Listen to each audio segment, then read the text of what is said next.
मूल्यांकन और परीक्षण जो नेक्स्ट पॉइंट है उसके बारे में यह जानना भी जरूरी होता है कि अब तक जो उसने सिखाया उसमें अभ्यर्थी कितना सफलता सतत मूल्यांकन। जी हाँ, पहला होता है सतत और दूसरा होता है फ्रेंड। कैसे हैं आप लोग? आशा करता हूं कि अच्छे होंगे। दोस्तों, जैसा कि आप सभी जानते हैं, हम लोग इससे पहले की वीडियो में जॉन डीवी के बारे में बात किए थे। उसमें कुछ पॉइंट्स जो थे वो बाकी रह गए थे, जैसे कि आपका 1 2 3 4 5 पॉइंट जो है बाकी रह गया था। उसमें एक चैप्टर और भी है जो शिक्षण विधि से संबंधित है, जो शिक्षण के सिद्धांत हैं उसके बारे में भी अगले वीडियो में बताया जाएगा। लेकिन आज ये 4 प्रमुख चीजें जान लेते हैं। जी हाँ, आपको बताते चले कि जॉन डीवी से लगभग 4 प्रश्न होते हैं बाल मनोविज्ञान में।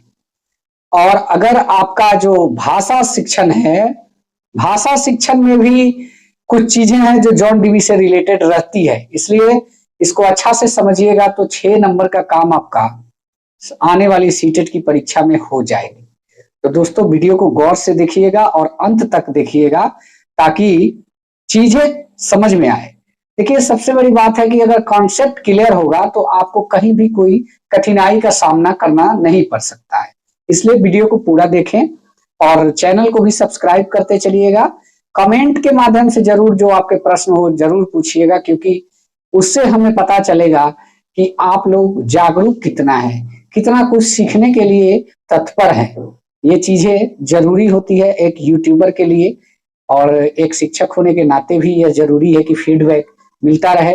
जी, बाल मनोविज्ञान में भी हम लोग प्रतिपुष्टि जो करते हैं, फीडबैक जो करते हैं शिक्षण विधि के माध्यम से, वो भी ये अधिगम का एक पार्ट है और ये भी चीज आज के इस सब्जेक्ट में जानेंगे।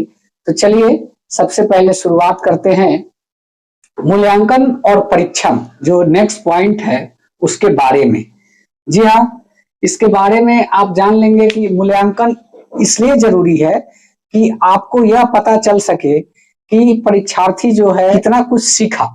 इसके लिए मूल्यांकन जरूरी है और मूल्यांकन करने के लिए परीक्षण भी जरूरी है। तो इसमें डीप कुछ जानेंगे। जो आपका आता है वो यह है कि शिक्षक को सिखा देने से समस्या की हल नहीं हो जाती। शिक्षक अगर कुछ सिखा रहा है बच्चे को तो इससे समस्या की हल नहीं हो जाती। शिक्षक को यह जानना भी जरूरी होता है कि अब तक जो उसने सिखाया उसमें अभ्यर्थी कितना सफलता हासिल किया और कितना असफलता हासिल किया। जी हाँ, यहाँ पे मूल्यांकन और परीक्षण का उद्देश्य भी यही होता है कि बालक क्या कुछ सीखा और क्या कुछ सीखने की आवश्यकता है। तो इससे आपको एक प्रकार से कहे तो फीडबैक मिलता है कि बालक का जो आप अधिगम का विकास कर रहे हैं उसमें कितनी आपने सफलता हासिल की और कौन कौन सी जगहों पे कमी रह गई है, उसका पता लगाने का काम हम मूल्यांकन के द्वारा करते हैं।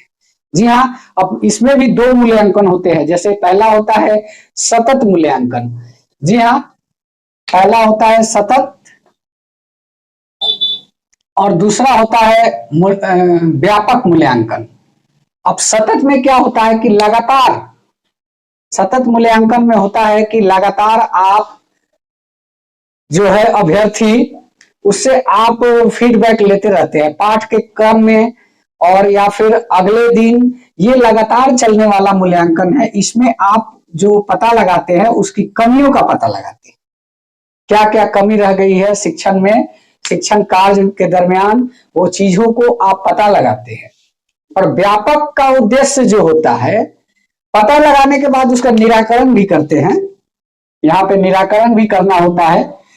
व्यापक का उद्देश्य होता है कि जो आपने सिखाया अभ्यर्थी किस प्रकार से सीखा और चीजों को कितने अच्छे ढंग से लिया, और इसमें उसकी सारी जो कैपेसिटी है, क्षमता है, उसका भी हम पता लगाते हैं व्यापक मूल्यांकन में। जैसे कि समझ कितना गया, व्याख्या कितना कर पाता है, और जो है अनुप्रयोग, विश्लेषण, मूल्यांकन, उसका सृजनात्मक विकास कितना हुआ। ये सारी चीजें जो है हम मूल्यांकन और परीक्षण के माध्यम से पता लगाते हैं। जी हाँ, यहां तक तो क्लियर हो गया आपका। पाठ्यक्रम का उद्देश्य क्या होता है आप जान लीजिए। जी हाँ, पाठ्यक्रम का उद्देश्य यह होता है, देखिए पाठ्यक्रम का निर्माण जो है एक शिक्षक के द्वारा किया जाना चाहिए अभ्यर्थी के लिए। तो पाठ्यक्रम का उद्देश्य यह होता है कि बच्चे की आवश्यकताओं को पूरा करना, और पाठ्यक्रम जो आधारित होना चाहिए वो उसके सामाजिक परिवेश के साथ जो दैनिक जीवन है उससे संबंधित होनी चाहिए। पाठ्यक्रम ऐसा तैयार होना चाहिए कि उसके सामाजिक परिवेश के अनुसार हो, और जो दैनिक जीवन है उससे उसका पूरा संजोग होना चाहिए, मिलन होना चाहिए। पाठ्यक्रम ऐसा होना चाहिए। जी हाँ, यहाँ पे है कि भिन्न भिन्न परिस्थितियों तथा विभिन्न स्तरों पर कुछ सीखने की क्रियाएं वांछनीय हो सकती है, कुछ अवांछनीय भी होती है। जैसे आप पाठ्यक्रम का निर्माण किए तो कुछ चीजें ऐसी भी होती है कि जो काम के लायक हो, कुछ चीजें ऐसी भी होती है कि जो काम के लायक नहीं हो। तो इस चीज में आपको बार बार ये पता लगाना रहता है कि अभ्यर्थी जो है वांछनीय चीज को ले, अवांछनीय चीज को ना ले।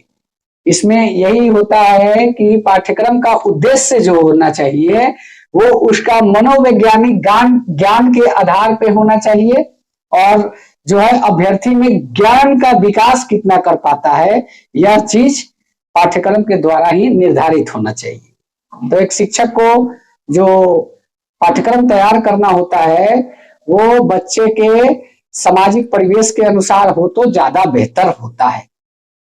जी हाँ, यहाँ पे आप समझ गए। अब है व्यवस्थापन एवं अनुशासन, यानी कि मैनेजमेंट एंड डिसिप्लिन। तो जो मैनेजमेंट है, कक्षा का अनुशासन व्यवस्था बनाए रखने के लिए बाल मनोविज्ञान का सहारा लेना चाहिए।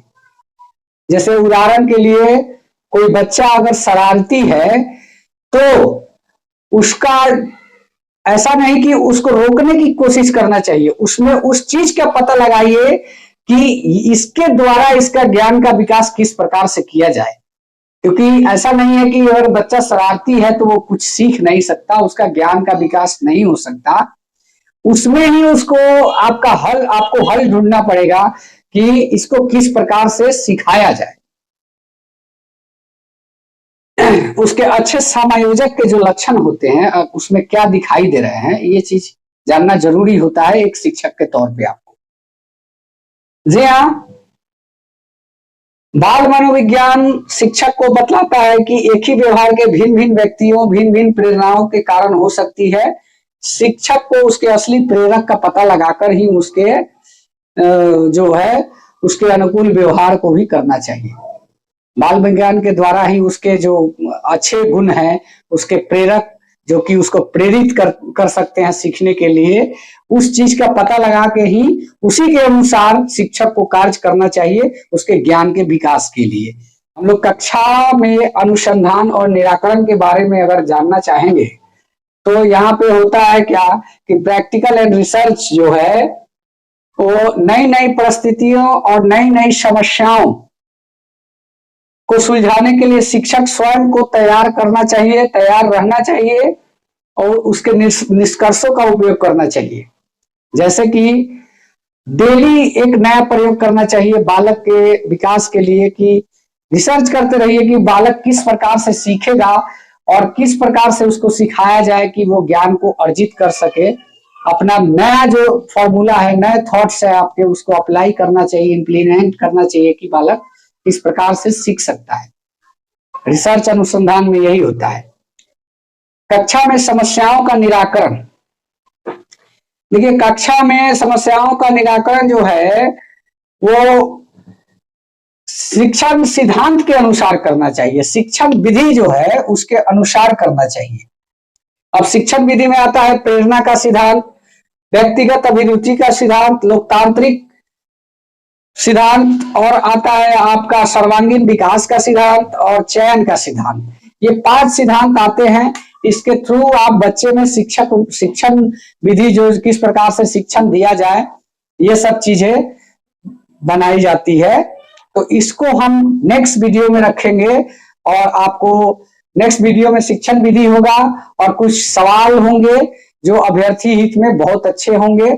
इसलिए आज का यह वीडियो छोटा ही रखेंगे, वीडियो को बड़ा नहीं करेंगे, क्योंकि 10-10 मिनट का वीडियो रहेगा तो अभ्यर्थी को पढ़ने में अच्छा होगा। और जो है यहाँ तक आपका कॉन्सेप्ट क्लियर है, इसमें आप 3 नंबर का आप काम कर चुके हैं, इसको याद रखिएगा। तो आपका 3 नंबर का काम करेगा सीटेट की परीक्षा या राज्य स्तरीय जो भी टेट परीक्षाएं हैं। तो दोस्तों यह वीडियो अगर अच्छा लगता हो तो प्लीज चैनल को भी सब्सक्राइब करें, लाइक करें, कमेंट करें। धन्यवाद। जय हिंद, वंदे मातरम।